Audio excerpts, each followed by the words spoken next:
Enough more than you can chew? No, not at all. I'm shocked at how many Jessa Kane novellas I own. I thought I owned 9. I own 19.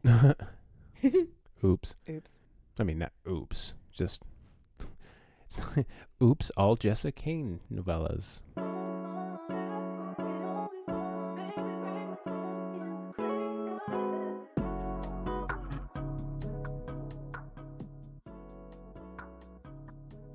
Hello, and welcome to a very special bonus episode of Cheap Smut. My name is Katie Mizell. And my name is Carl Mizell. And this is the podcast where I read smutty books and tell my husband about them on a microphone. And then I react in real time, and hopefully it's entertaining to you. Oh, God, we do hope so.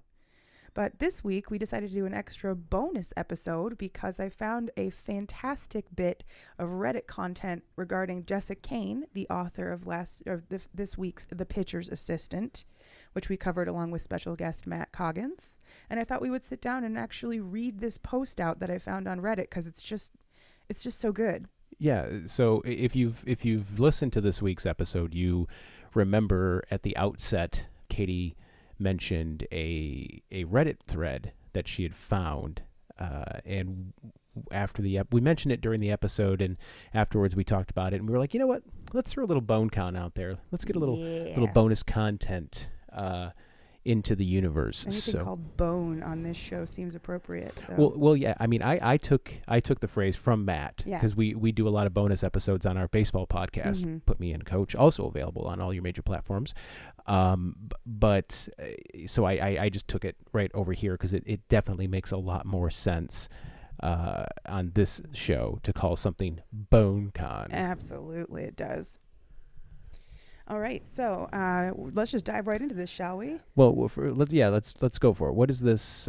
You mentioned the name of it earlier and the Reddit user, so I think we should give credit where credit's due. In the romance books subreddit, user Katie Rose 295, who I hope is not the Katie Rose that I love and cherish from the podcast. This podcast is haunted. Because if it is, Katie Rose, how did you come back into my life? They retired that podcast. I miss it very much. But so the post itself is called, I've read 46 Jessa Kane novellas in the past 2 weeks. Here's what I learned. And then they go on to post 10 general rules of all Jessa Kane novellas. And I was like, 46? Holy shit, that's a lot. Yeah. I mean, but they're all under 100 pages, every one of them. Okay. And they're like Jessa Kane novellas are like potato chips. Can't eat just one. Yeah. They are small. They are delicious. They're very unhealthy. But they're wonderful. But consumed in moderation. Yes, exactly. And so I went to Kindle and I double checked. Jessa Kane has like 52 total novellas, but not all of them are available on Kindle. Okay. I don't know why. I haven't gone searching for that information. I personally own 19. I just did that count. You watched me do it. I was shocked. I thought I owned like 9 or 10. I own 19. And considering that she has 52, it's not that many of her total catalog, but it's still more than I thought I had. Okay. So 46 in 2 weeks. This person, Katie Rose 295, knows everything that you need to know about Jessa Kane and novellas that she writes. That's just over 3 Jessa Kane novellas a day. Yeah. And that or wouldn't just be hard to do. No, 3. That's just under 3. Excuse me. 3 times 14 would be 52. Yeah. Right? No, 51. I can't do math. Yeah. I have no idea. 50. No, 42. I'm so tired. Well, it's been a long day. It's been a long day, and today I was doing a lot of data crunching and stared at a lot of spreadsheets for work to this. So I was letting Excel do all the work. Oh, dear. I mean, Excel is a miracle. Why would you not use it to do the work for you? I just can't equal sum in my head, unfortunately. No, why would you? When you can write a little script that does it for you. Yeah. All right, let's do this. Let's get into it. Beginning with number 1 on the list. Every heroine is an 18 to 22-year-old virgin who is often described as a fairy or angel. She is usually beautiful and sweet. Often she knows nothing about sex, literally nothing. Her sexual awakening begins the moment she sees the hero, with her body reacting to him in new and confusing ways. She will probably have at least 3 orgasms the first time he touches her. Just touches. Yeah, swear to God. Doesn't have to be. Sometimes I'm pretty sure I've read one where he just says the right thing. That seems unfair. Well, it seems improbable because Well, I guess which makes it unfair. romance world is just not. Yeah, and I understand that romance world and the real world are not the same thing, but that's a bridge too far for me. Yeah. I mean, I would be honestly, I would be afraid if I said the wrong thing to the wrong person. Like it's some sort of horrible superpower. Well, it's some sort of like, you know, instead of like activating like a sleeper agent, you just happen to misspeak and somehow unlock a secret orgasm superpower in a person. Oh Lord, that's a horrible thought. Yeah. So there are some variations to, very few, but there are some variations to Jessa Kane's heroines. Yeah. Some are a little curvier, like in queen sized. Some are more dominant, or like in Coaxing the Roughneck. Some are at least have some amount of sexual experience, but most of them don't. Most of them are pure, innocent, beautiful young women. As virginal as a fresh snow. And Exactly. Something. And also just as lily white, because Jessa Kane, I'm pretty sure, only writes white people. Anyway, number 2. Every hero falls instantly in love with the heroine. Sometimes it is 2 heroes and they both fall instantly in love. I didn't know that Jessa ever did any queer, gay, or bisexual romances, but I will seek them out now. Oh, yeah. Often the hero is a virgin or uninterested in sex until he meets this woman. Then he must have her immediately or he will die of lust. This is sometimes accompanied by a vague sense that his desperation for such a young, pure girl is, quote, wrong. But the shame is also part of the fun. His secondary goal is getting the heroine pregnant. This is very true. Usually it's after the first time, because they always fuck raw. Right. Always. Like afterward, one of his first thoughts is she might already be pregnant. That's not how this works. It kind of is. Well, yeah. It kind of is. Yeah, I guess you're right. But it's almost like a breeding kink, but not so explicitly stated. Yeah. And it's always the dude. He always just needs to knock her up. Just a sign of his own virility. So there's always rapid onset acute blue balls, followed immediately by an immediate spike in virility, and then just some serious post-nut clarity. Yes. And it's all because just upon looking on this woman, he is so deeply in love, whatever their definition of love is, because it's usually obsessive to the point of unhealthy. Yeah. And then, yes, blue balls, fucking clarity. PNC.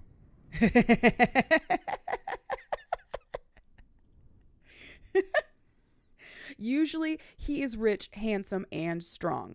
There are also variants in the heroes, like in king-sized. Some of them are scarred, ex-convicts, bisexual, overweight. There is more variation in the heroes than in the heroines, but it's still not typical. Yeah. Number 3, obsession equals love. There is no limit to the amount of flashing red warning signs a heroine should ignore with regard to her hero's behavior. Does he propose to her the night they meet? Does he have her followed by a dozen bodyguards? Wow. Again, financially irresponsible. Does he secretly videotape her life? Sure, but only because he loves her so damn much. Instead of spending money on 12 bodyguards, invest it in a 529 savings plan for the kid that you are inevitably going to have, and start saving for their college fund. Well, if he's rich enough to afford a dozen bodyguards, he's probably just rich enough to put the kid through college. Yeah, fuck, you're right. Good point. He's got fuck off money. He can do whatever he wants. Yeah, no shit. Number 4, every man who is not the hero is a sex fiend. Literally accosting the vulnerable heroine in elevators and on sidewalks is common. It is therefore important that the hero beat them up and the heroine avoid them at all costs. The hero will often growl, bare his teeth, and snarl at any male who approaches. He must. The heroine is just too desirable to be unguarded in the world. Other men cannot control themselves. And they all wear top hats and have twirly mustaches. Seriously. And they're all snidely whiplash. They're. Which one was that? My husband, my stalker? Wow. My best friend, my stalker? Whichever one it was. At the end, they have a kid and they're at like a PTA meeting or something. Yeah. And one of the other dads just blatantly hits on her in like a really creepy and terrifying way. And so the hero of the story takes him into I want to say janitorial closet and just beats the fuck out of him. No. Legal repercussions? Never heard of them. No. Well, I mean, I can't even, I've lost count of the number of random strange men that I've just beaten up for being within 50 feet of you. Yeah, that's true. But it does explain why there are all those restraining orders. So many restraining We've orders. papered the walls. Yeah. You should see that Excel spreadsheet. It's got multiple pages. It's got pivot tables. I don't know what a pivot table is, but it sounds fancy. It's not that fancy. All right. It's one of those, it sounds fancy to somebody who's not super familiar with Excel, but anybody who uses Excel is like out of here with your pivot tables.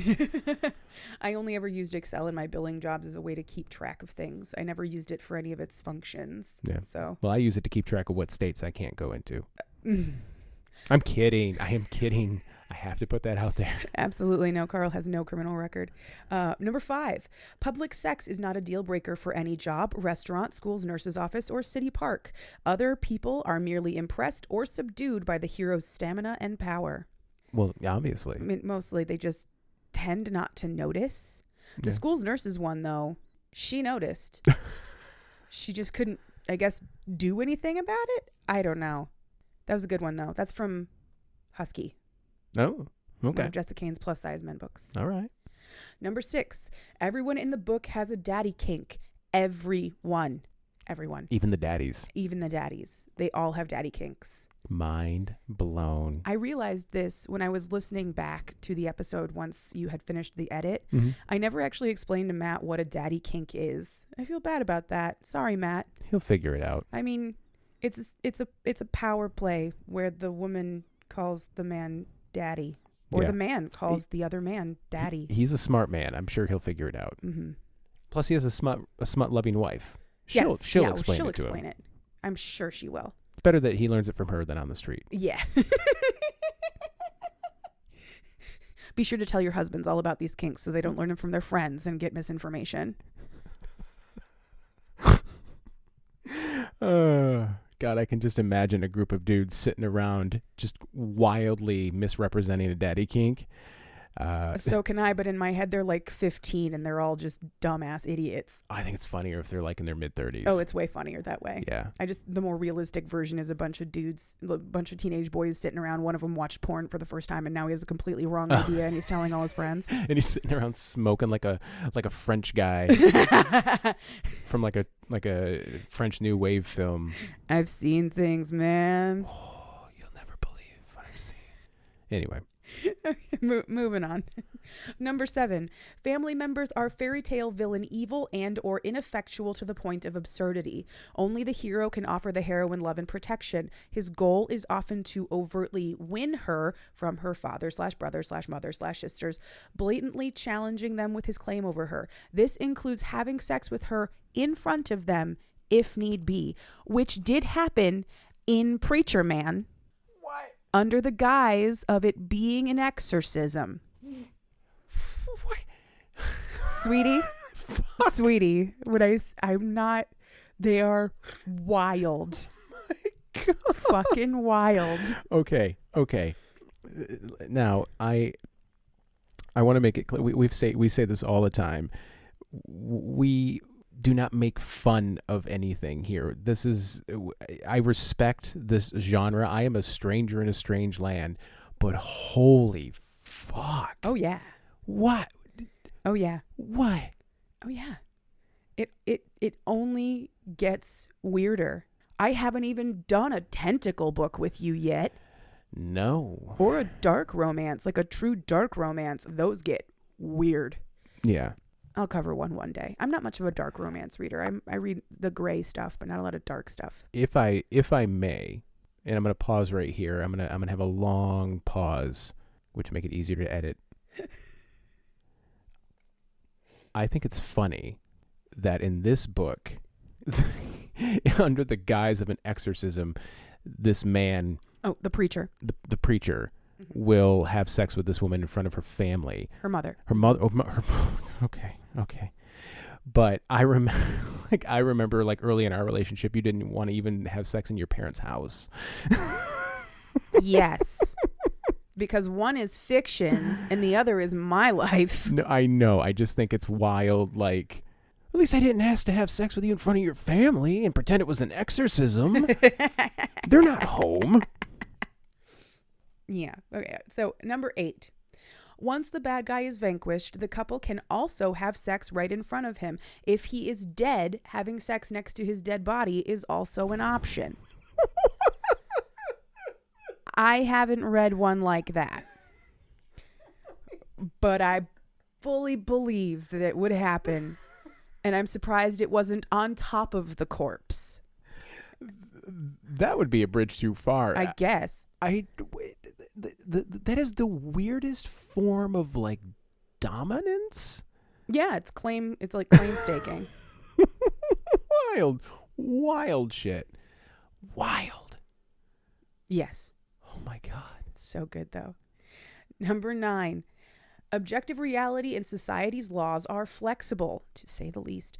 The main couple's love is all that matters. A logic vortex swirls around them, ensuring that reality itself will bend and everything is wrapped up nicely for them. Sometimes this includes them buying private islands to escape the police or comfortably providing for a family by selling fish from a stream. I don't know what that one is.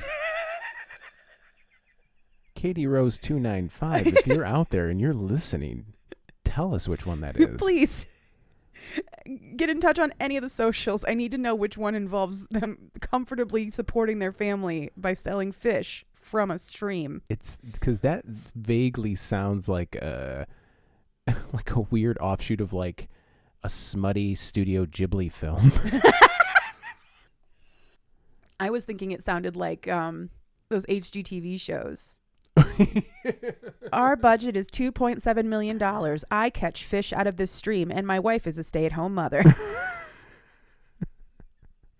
But we'd be willing to go up to 4.2 for the right house. We have pre-approval for up to 6, but really we want to keep the fish business under control. You know what? I don't have to work too much. I like to keep my work-life balance. 3 hours a day catching trout with my bare hands. Number 10. Every epilogue is 5 years in the future, and the couple has adorable kids, often twins, but the couple still have sex several times a day, so there is usually a nanny mentioned. Less important is how they pay such a person. Somehow, everyone in the epilogue has plenty of money, even when it makes no sense. Even if I had the money to provide that exact lifestyle for you, I could not even imagine. Could not imagine. No, I couldn't either. Because I can't imagine a reality where I would want to have sex like 3+ times a day. Exactly. Like, ow, the chafing. Yeah. The chafing alone. Yeah. Because it's always this like rough and passionate daddy sex. Yeah. It's never just like, a gentle quickie. Yeah. And, he's walking around with the thick root of his manhood. Like old Court Malloy there in the pitcher's assistant. Court Malloy. Boy, howdy. I feel like a cored apple all the time. Wait, the dead guy happened? I'm sorry, I'm going through the comments now looking for people who have been like, oh yeah, this happens in this one and that happens in that one. Apparently the dead guy happens in Preacher Man. But I read Preacher Man and I don't remember the dead guy. That's the one where they fucked in front of her mom. Maybe that was the epilogue. Maybe? I don't know. Daddy's Worst Nightmare is the other one where they get married with a dead guy on the floor. Okay. Wow. Okay. And in your wait, now I feel like at some point in the conversation discussing Jessa Kane novels, you told me that Jessa Kane wasn't dark romance. No, I don't consider these dark romance. Because the thing about dark romance is it's not just about the subject matter being dark. It's about the internal world of the characters also being dark. Okay. There's usually a lot of trauma. There's a lot of pain, which they work through by being ferally in love with another person and having usually very kinky or sometimes even disturbing sex. like I said, I would think of Jessa Kane books as being sort of a gray because they're so short, they're so compact that even the dark shit doesn't seem that dark. You're not wallowing in it? Yeah, okay. You're not wallowing in it. Nobody's got these really horrible swelling dark pits inside their hearts and stuff like that. You know, there's not a lot of pain inside of these people. It's just, I'm a mafia gangster and I left my family to be with the daughter of a rival family, and now I have to kill a guy about it, but I don't feel bad, and neither does she. Okay. And we're all happy. I just got to murder this guy real quick and then we'll go fuck again. Yeah, just 1 second. I gotta go kill this guy. Yeah. Be right back. Love you, baby. Sorry that took so long. He really put up a fight. My God. A whole 35 seconds away from you. Come here. Did you wash your hands after that? No. Oh, good. Guarantee you at least one of her books contains a bloody hand on someone's body. Oh, in absolutely. in a sexual way. Absolutely. When you presented this idea, I was like, yeah, okay, I like it. I like recording. I like having fun. I like doing this show. And then I was kind of like, man, I just kind of want to get into my nighttime routine. Nah, fuck it. Well, it's not going to be long. It's only, we're at the 23-minute mark right now before edits. I'm so glad we did this because that was batshit insane. Oh my God, yes. It's wonderful. And thank you very much again to Katie Rose295 on Reddit for putting all of those thoughts together in order so that I could share them with my husband because his face. That was, unfortunately this is an audio medium, so you can't see my face. But just imagine the most just contorted, confused, but amused looks on, I'm just going to say it, a pretty handsome face. It's a very handsome face. Thank you. I appreciate that.